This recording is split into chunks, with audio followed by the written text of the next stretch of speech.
Hi, I'm Alice Wynn. This is a presentation on facial differences in popular books.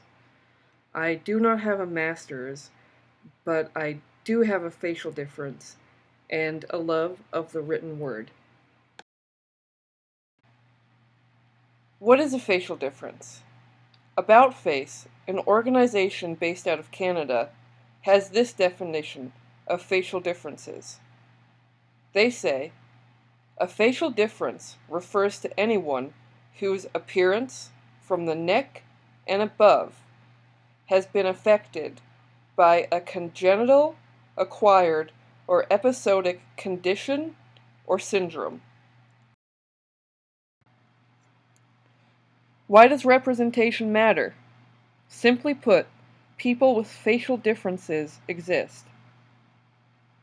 It's not only important to be able to see ourselves in books, but it's also important to see ourselves written with the depth and the contradictions that characters without facial differences are afforded.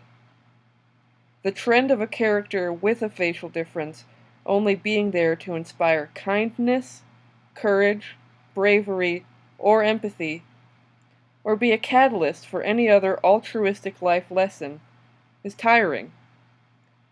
Even if an author without a facial difference has good intentions when writing a character with a facial difference, they'll make mistakes if they don't get input from real people with facial differences.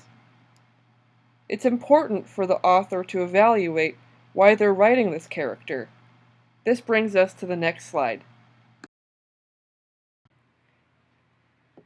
When writing or publishing a book that has a character with a facial difference, here are 3 questions you can ask yourself. What purpose does this character and their plotline have? Have I submitted this book for peer review by people with facial differences? Why should I specifically be writing this book or publishing it? When considering promoting the book, ask these questions. Have I done research on what people with facial differences think of this book? Why is it important to share this specific book?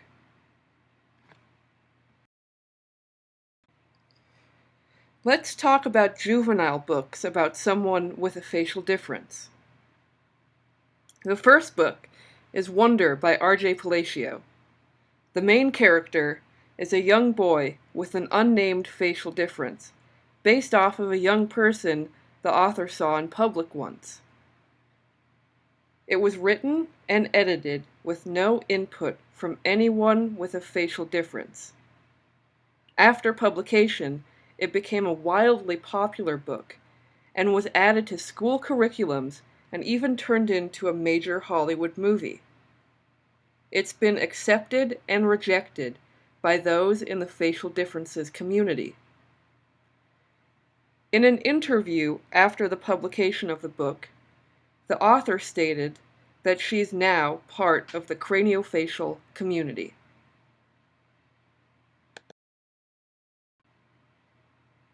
The next book is Playing with Matches by Brian Catcher, a young adult novel. The main character is a hopeless, loveless teenage boy in high school who reluctantly has to work with a burn survivor. Ultimately, he's caught in a love triangle. Does he go out with the popular girl he has a crush on, or the burn survivor he pities? This book falls under the category of a character with a facial difference who was treated poorly throughout the book and ultimately was motivation for the protagonist's self-reflection. It seems to be well received, and it makes me wonder how many people who love this book also love someone with a facial difference. Here is a pie chart representing how many authors of the books that we just talked about have facial differences.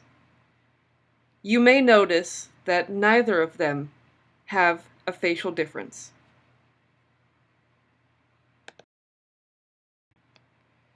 Let's talk about adult books about someone with a facial difference.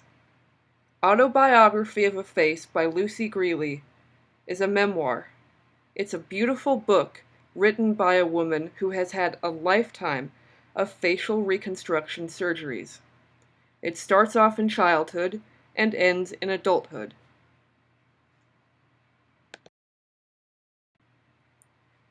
Truth and Beauty by Ann Patchett is also a memoir.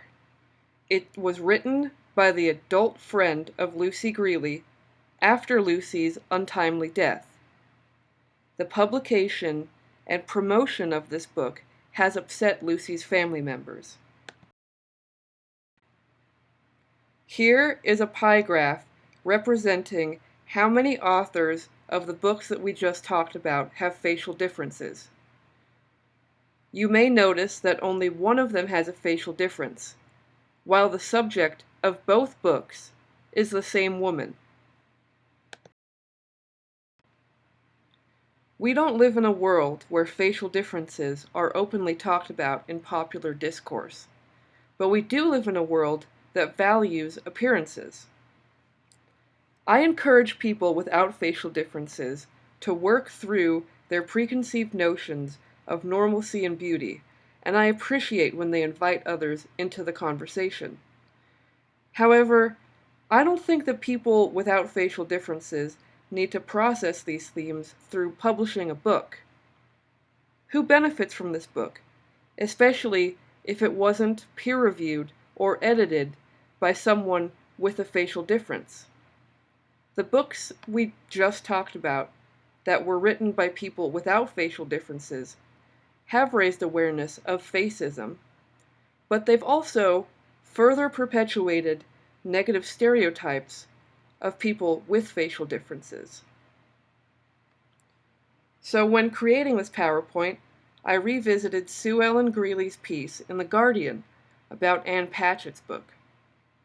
I came across a line that had a similar point to one that I had made in an open letter to R.J. Palacio.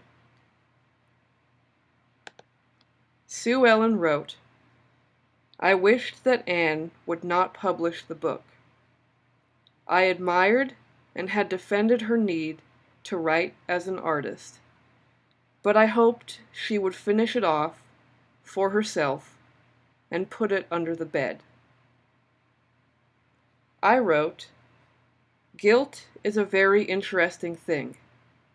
It can lead us to acts of redemption, like this book was for you. Must you publish every response to guilt, though?" How do we promote stories by, of, and for people with facial differences? The first thing to do is research. There are book reviews, think pieces, and other forms of expression by adults with facial differences that you can access online. Check out what they have to say. Listen to the facial difference community and reevaluate your collection or curriculum. If you're someone without a facial difference and see a problematic book promoted in your favorite bookstore or at your library or school, use your voice. You don't have to speak on our behalf, but you can speak as someone who is reevaluating the dynamics in the books that we just discussed. Create digital packets that include TED Talks, presentations, and other digital media by people with facial differences. Buy and promote books and zines by people with facial differences. And lastly, if you are part of an institution, invite speakers with facial differences to speak there.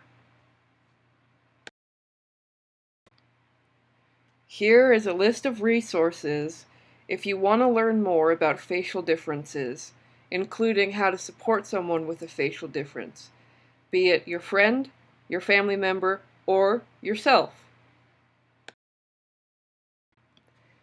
Here are the works cited for this PowerPoint presentation. Thank you for watching. Please feel free to email me regarding this PowerPoint presentation.